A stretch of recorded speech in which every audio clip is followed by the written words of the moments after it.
ఓం శాంతి. ఈరోజు Murali date 20 July 2026. బాబా చెప్తున్నారు, మధురమైన పిల్లలు, బికారుల నుండి రాకుమారులుగా అయ్యేందుకు ఆధారం పవిత్రత. పవిత్రులుగా అవ్వటం ద్వారానే పవిత్ర ప్రపంచ సామ్రాజ్యం లభిస్తుంది. ప్రశ్న: ఈ పాఠశాలలో నేర్పించే ఏ పాఠం మిమ్మల్ని మనుషుల నుండి దేవతలుగా చేస్తుంది? జవాబు: మీరు ఈ పాఠశాలలో ప్రతిరోజు మేము శరీరాలు కాదు ఆత్మలము అనే పాఠాన్ని చదువుతారు. ఆత్మాభిమానులుగా అవ్వటం ద్వారా మీరు మనుషుల నుండి దేవతలుగా, నరు నుండి నారాయణునిగా అవుతారు. ఈ సమయంలో మనుషుమాతృలందరూ పూజారులుగా అనగా పతితులుగా, దేహాభిమానులుగా ఉన్నారు. కనుక పతిత పావనుడైన తండ్రిని పిలుస్తూ ఉంటారు. పాట: ఆకాశ సింహాసనాన్ని వదిలి. ఓం శాంతి. ఓం శాంతి అని ఎవరినన్నారో పిల్లలకు తెలుసు. ఎలాంటి పిల్లలకు తెలుసు? ఓం శాంతి అని ఎవరి ఆత్మ చెప్పిందో ఆత్మలకు తెలుసు. పరంపిత పరమాత్మ పిల్లలైన ఆత్మలకు చెప్పారు. ఇది మనుష్యాత్మ చెప్పింది కాదు. పరంపిత పరమాత్మ శివుడు చెప్పారని పిల్లలకు తెలుసు. వారు సర్వాత్ముల తండ్రి, సర్వోన్నతులు. భారతదేశంపై మాయ నీడ చాలా గాఢంగా పడి ఉందని ఇప్పుడు పాటలో విన్నారు. చాలా పతితులుగా అయ్యారు. అందుకే ఓ పతిత పావన, పావనంగా చేసేందుకు మళ్ళీ రండి అని పిలుస్తారు. ఆత్మయే తన తండ్రిని పిలుస్తుంది. వారిని భగవంతుడని అంటారు. వారినే పతిత పావనుడు అని అంటారు. ఆ ఒక్కరికే మహిమ ఉంది. వారు సర్వాత్మల అనంతమైన తండ్రి. ఇక్కడ అందరూ పతితులుగా అయిపోయారు. అందుకే ఓ పరంపిత పరమాత్మ అని పిలుస్తారు. వారే జ్ఞానసాగర్లు, పతిత పావనులు కూడా. వారు తండ్రే కాక శిక్షకులు కూడా అయ్యారు. ఎందుకనగా వారు జ్ఞానసాగర్లే కాక వరల్డ్ అథారిటీ, సర్వవేద శాస్త్ర గ్రంథాలు మొదలైనవన్నీ తెలిసినవారు. వారిని జ్ఞానసాగరుడు అని కూడా అంటారు. ఈ సమయంలో అందరూ పారలౌకిక తండ్రిని పిలుస్తారు. ఎందుకంటే అందరూ దుఃఖితులుగా ఉన్నారు. వారిని గాడ్ ఫాదర్ అని అంటారు. వారికి పేరు కూడా ఉండాలి కదా. వారి పేరు శివ్ బాబా అని మహిమ చేయబడింది. వారే సర్వోన్నతమైన జ్ఞానసాగర్లు, సుఖసాగర్లు, శాంతి సాగర్లు. మనుష్యాత్మలు ఇలా తమ తండ్రిని మహిమను చేస్తారు. సర్వోన్నత ఆత్మ ఎవరు? పరంపిత పరమాత్ముడు. వారు శ్రేష్టమైన వారు. పతిత మనుషులు వారినే స్మృతి చేస్తారు. సత్యుగంలో పావన భారతదేశంలో దేవీ దేవతల రాజ్యం ఉన్నప్పుడు పతితులెవరూ ఉండేవారు కాదు. ఇది తమో ప్రధాన ప్రపంచం అనగా ప్రపంచంలో ఉన్న మనుషులందరూ పాపాత్ములు. ఇదే భారతదేశం. ఒకప్పుడు పావనంగా ఉండేది. అదే భారతదేశం ఇప్పుడు పతితమైపోయింది. ఇక్కడ కలియుగంలో ఉన్న వారంతా పతితులే. జ్ఞానసాగర్లు, పతిత పావనులైన పరంపిత పరమాత్మ పరంధామం నుండి వచ్చి బ్రహ్మ ద్వారా మనల్ని చదివిస్తున్నారని మీకు తెలుసు. అలా చదివించేందుకు వారికి శరీరం తప్పకుండా కావాలి కదా. ఈ విషయాలు ఏ శాస్త్రాల్లోనూ లేవు. అథారిటీ అయిన జ్ఞానసాగరుడే అన్నీ తెలిసినవారు. విష్ణు నాభి నుండి బ్రహ్మ వచ్చాడని భారతదేశంలో చిత్రం కూడా చూపుతారు. బ్రహ్మ చేతిలో శాస్త్రాలను కూడా ఇచ్చారు. ఇప్పుడు విష్ణువు అన్ని శాస్త్రాల సారాన్ని వినిపించారు. పరంపిత పరమాత్మ జ్ఞానసాగర్లు. బ్రహ్మ ద్వారా సర్వశాస్త్రాల సారాన్ని అర్థం చేయిస్తారు. బ్రహ్మ, విష్ణు, శంకరులకు కూడా వారు రచయిత. బ్రహ్మ, విష్ణువులను జ్ఞానసాగర్లని అనరు. శంకరుని మాట వదిలేయండి. ఇప్పుడు జ్ఞానసాగర్లు ఎవరు? నిరాకారులు.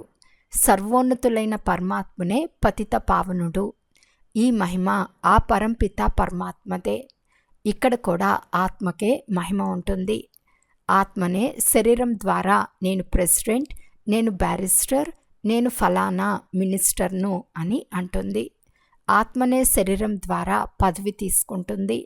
నేను ఒక శరీరాన్ని వదిలి మరొకటి తీసుకుంటానని శరీరం ద్వారా ఆత్మయే చెప్తుంది. ఈ సమయంలో తండ్రి వచ్చి, పిల్లలు ఆత్మాభిమానులుగా అవ్వండి, మీకు ఈ పాఠాన్ని నేర్పించేందుకు మీ తండ్రినైన నేను వచ్చానని చెప్తారు. ఇది మనుషుల నుండి దేవతలుగా, నరుని నుండి నారాయణునిగా, నారీ నుండి లక్ష్మిగా తయారయ్యే పాఠశాల. ఓ పరంపిత పరమాత్మ ఇప్పుడు నిరాకారి ప్రపంచం నుండి సాకార ప్రపంచానికి రూపాన్ని మార్చుకుని రండి అని ఆత్మలందరూ తండ్రిని పిలుస్తారు. నిరాకార ఆత్మలైన మీరు శరీరంలోకి వచ్చినప్పుడు గర్భంలో ప్రవేశిస్తారు, పునర్జన్మలు తీసుకుంటారు. తండ్రి చెప్తారు, మీరు 84 జన్మలు తీసుకున్నారు, ఒక శరీరాన్ని వదిలి మళ్ళీ గర్భంలోకి వెళ్తారు. ఇలా 84 జన్మలు తీసుకుంటారు. నేను గర్భంలో ప్రవేశించును. భారతీయులు వాస్తవానికి దేవీ దేవతా ధర్మానికి చెందినవారు. వారే మళ్ళీ మెట్లు క్రిందకు దిగుతూ వచ్చారు. క్షత్రియ వర్ణంలో, వైశ్య, శూద్ర వర్ణాలలో కళలు తగ్గుతూ వస్తాయి. భారతదేశం 16 కళ సంపూర్ణంగా ఉండేది. తర్వాత 14 కళలుగా అయింది. భారతీయులకు తమ జన్మల గురించి తెలియదు. 84 జన్మలు భారతవాసులు మాత్రమే తీసుకుంటారు. వేరే ధర్మం వారు 84 జన్మలు తీసుకోరు. మీరు స్వదర్శన చక్రధారులుగా అయ్యారు. ఇది జ్ఞాన విషయం. స్వదర్శన చక్రధారులు కావటం వలన మీరు స్వర్గానికి చక్రవర్తి మహారాజులుగా అవుతారు. పతితుల నుండి పావనులుగా అయ్యేందుకు మేము ఇక్కడికి వచ్చామని మీకు బాగా తెలుసు. ఇది పతిత ప్రపంచం. పతిత పావనులు, సర్వుల సద్గతి దాత ఒక్క తండ్రి మాత్రమే. అందరూ వారినే పిలుస్తూ ఉంటారు. తండ్రినే స్మృతి చేస్తారు, కృష్ణుణ్ణి స్మృతి చేయరు. కృష్ణుడు గీతను వినిపించలేదు. గీత సర్వశాస్త్రాల శిరోమణి. భారతదేశం యొక్క గీత ఏ ధర్మశాస్త్రం? ఆది సనాతన దేవీ దేవతా ధర్మశాస్త్రం. గీతను ఎవరు గానం చేశారు?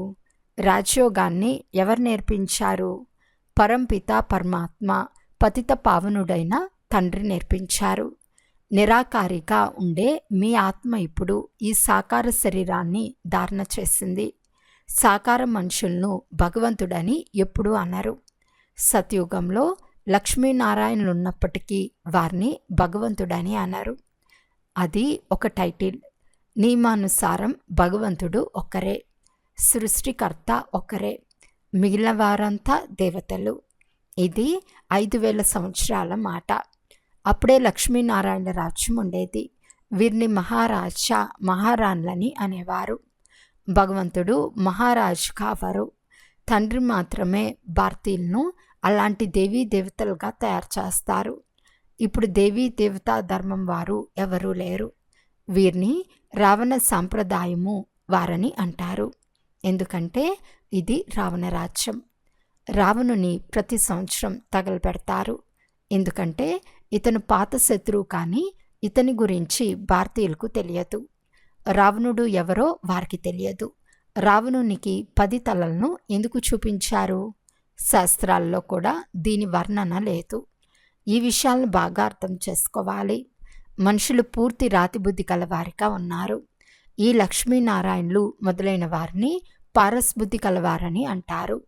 పారస్నాథుడు, పారస్నాథనీలు రాజ్యం ఉండేది. యథా రాజా రాణి తథా ప్రజ. భారతదేశం వంటి సుఖధామం వేరే ఏ ఇతర ఖండము ఉండదు. భారతదేశంలో స్వర్గం ఉన్నప్పుడు ఏ అనారోగ్యము, దుఃఖము, రోగము ఉండేవి కావు. సంపూర్ణ సుఖముండేది. ఈశ్వరుని మహిమ అపారమని గాయనం చేయబడుతుంది. అలాగే భారతదేశం మహిమ కూడా అపారమైనది. పూర్తి ఆధారమంతా పవిత్రత పైననే ఉంది. అందరూ పతితులే కనుక అందరూ వారిని అలాగే పిలుస్తూ ఉంటారు. శాంతి లేదు, సంపద కూడా లేదు. భారతీయులైన మనం సూర్యవంశీ దేవీ దేవతలుగా ఉండేవారము. తర్వాత నెమ్మది నెమ్మదిగా పతితులుగా అయ్యామని ఇప్పుడు మీరు అర్థం చేసుకున్నారు. దీనిని మృత్యులోకమని అంటారు. దీనికి అగ్ని తగులుకోనున్నది. ఇది శివ జ్ఞాన యజ్ఞము, రుద్ర జ్ఞాన యజ్ఞం అని కూడా అంటారు. మనుషులు అనేక పేర్లు పెట్టారు. ఎక్కడ శివుని మూర్తిని చూస్తే అక్కడ అనేక భిన్న భిన్నమైన పేర్లు పెట్టారు. ఒకరికే అనేక పేర్లతో మందిరాలను నిర్మిస్తారు. కనుక తండ్రి అర్థం చేయిస్తున్నారు, జ్ఞానము, భక్తి, వైరాగ్యము. ఇప్పుడు భక్తి పూర్తి అవుతుంది, మీకు భక్తిపై వైరాగ్యం కలుగుతుంది. అనగా ఈ పాత ప్రపంచంపై వైరాగ్యం కలుగుతుంది. ఈ పాత ప్రపంచం వినాశనం అవ్వనున్నది. మేము పతితుల నుండి పావనంగా ఎలా అవ్వాలి అని పిల్లలైన మీరు తండ్రిని అడుగుతారు. ఎవరైనా కొత్తవారు వచ్చినప్పుడు వారిని లోపలికి అనుమతించరు. ఎవరైనా కొత్తవారు కాలేజీకి వెళ్ళి కూర్చుంటే వారు ఏమీ అర్థం చేసుకోలేరు. మనుషుల నుండి దేవతలుగా ఎలా తయారవుతున్నారో ఎవరికీ తెలియదు. పతిత మనుషులే పావనంగా అవుతారు. ఈ సమయంలో భారతదేశం కూడా బికారిగా ఉంది. సత్యుగంలో భారతదేశం రాకుమారినిలా ఉండేది. శ్రీకృష్ణుడు సత్యుగంలోని ప్రథమ రాకుమారుడు. అతనిలో సర్వగుణాలు ఉండేవి. రాజ్యం మాత్రం లక్ష్మీనారాయణులదని చెప్పబడుతుంది. కృష్ణుడు రాకుమారునిగా, రాధ రాకుమారిగా ఉండేవారు. సర్వగుణ సంపన్నులు, 16 కళ సంపూర్ణులు అని రాకుమారుడైన కృష్ణుణ్ణే మహిమ చేస్తారు. అతను ఏ గీతను వినిపించలేదు. అతను సత్యుగంలో రాకుమారునిగా ఉండేవాడు. అతను పతిత మనుషులను పావనంగా చేసేందుకు గీతా పాఠాన్ని వినిపించటం అనేది జరగదు. ఇవన్నీ భక్తి మార్గంలోని శాస్త్రాలు. అక్కడ శాస్త్రాలకు ఎంతో మహిమ ఉంటుంది. సత్యుగంలో భక్తి మార్గంలోని ఏ శాస్త్రాలు, చిత్రాలు మొదలైనవేవి ఉండవు. అక్కడ 21 జన్మలకు జ్ఞాన ప్రాలబ్ధం ఉంటుంది. ఇప్పుడు మీరు మళ్ళీ సత్యుగ రాజ్య భాగ్యాన్ని తీసుకుంటున్నారు. భారతీయులు 5000 సంవత్సరాల క్రితం సత్యుగంలో విశ్వరాజ్యాధికారులుగా ఉండేవారు. అక్కడ ఏ విభజనలు మొదలైనవి ఉండేవి కాదు. ఇది 5000 సంవత్సరాల మాట. ఇప్పుడు కలియుగ అంతిమ సమయం కదా, వినాశనం సమీపంలో ఉంది. భగవంతుడు పతితమైన కలియుగాన్ని పావన సత్యుగంగా తయారు చేసేందుకు ఈ జ్ఞాన యజ్ఞాన్ని రచించారు. కనుక పతిత ప్రపంచం తప్పకుండా వినాశనం అవుతుంది. బ్రహ్మ ద్వారా ఆది సనాతన దేవీ దేవతా ధర్మ స్థాపన అని మహిమ కూడా జరుగుతుంది. దానినే ఇప్పుడు శివబాబా బ్రహ్మ ద్వారా స్థాపన చేయిస్తున్నారు. మీరిప్పుడు మనుషుల నుండి దేవతలుగా అవుతున్నారు. పరంపిత పరమాత్మ బ్రహ్మ ద్వారా స్థాపన చేయిస్తారని మహిమ కూడా చేస్తారు. అతను ప్రజాపిత, అందరూ అతని సంతానమే. బ్రహ్మ ద్వారానే స్వర్గస్థాపన జరిగింది. నేటికి 5000 సంవత్సరాల క్రితం కూడా మీకు రాజయోగాన్ని నేర్పించేందుకు నేను సంగం యుగంలో వచ్చాను. వచ్చింది కృష్ణుడు కాదు, నేను వచ్చాను. కృష్ణుడు పతిత ప్రపంచంలోకి రాలేడు, తండ్రియే వస్తారు. వారే సర్వుల సద్గతి దాత. మనుషులకు సద్గతిని ఇవ్వలేరు. స్మృతి కూడా అందరూ ఒక్కరినే చేస్తారు. పరంపిత పరమాత్మ ఎక్కడ ఉంటారు? పరంధామంలో ఉంటారని మీకు తెలుసు. అది బ్రహ్మ మహాతత్వము. అక్కడ ఆత్మలు మహాత్ముల వలె పవిత్రంగా ఉంటాయి. ఇక్కడ కూడా మహాన్ ఆత్మలు పతితాత్మలని అంటారు కదా. వాస్తవానికి ఇక్కడ మహాన్ ఆత్మలు ఒకరు కూడా లేరు. ఆత్మయే జ్ఞానయోగాల ద్వారా పావనంగా సతోప్రధానంగా అవ్వాలి, నీటి ద్వారా కాదు. ఆత్మయే పతితంగా అయింది. ఆత్మలోనే మలినం చేరుతుంది. ఆత్మనే బంగారం, వెండి, రాగి, ఇనుముగా అవుతుంది. ఇప్పుడు పతితమైన ఆత్మలను పావనంగా ఎవరు తయారు చేయాలి? పరంపిత పరమాత్మ తప్ప మరెవ్వరూ తయారు చేయలేరు. నన్నొక్కరినే స్మృతి చేస్తే మీ పాపాలు భస్మైపోతాయని తండ్రి అర్థం చేయిస్తున్నారు. ఎంత స్మృతి చేస్తారో అంత పతితుల నుండి పావనంగా అవుతారు. శ్రమ అంతా ఇందులోనే ఉంది. ఈ చక్రం ఎలా తిరుగుతుందో, 84 జన్మలు ఎలా తీసుకుంటామో అను జ్ఞానం అంతా మీ బుద్ధిలో ఉంది. సతయుగంలో ఎంత సమయం రాజ్యం నడుస్తుందో, మరలా రావణుడు ఎలా వస్తాడో, రావణుడు ఎవరో ఎవరికీ తెలియదు. ఎప్పటి నుండి రావణుని తగలపెడుతూ వస్తున్నారో కూడా ఎవరికీ తెలియదు. ప్రతి సంవత్సరం కాలుస్తారు. సతయుగంలో తగలపెట్టరు.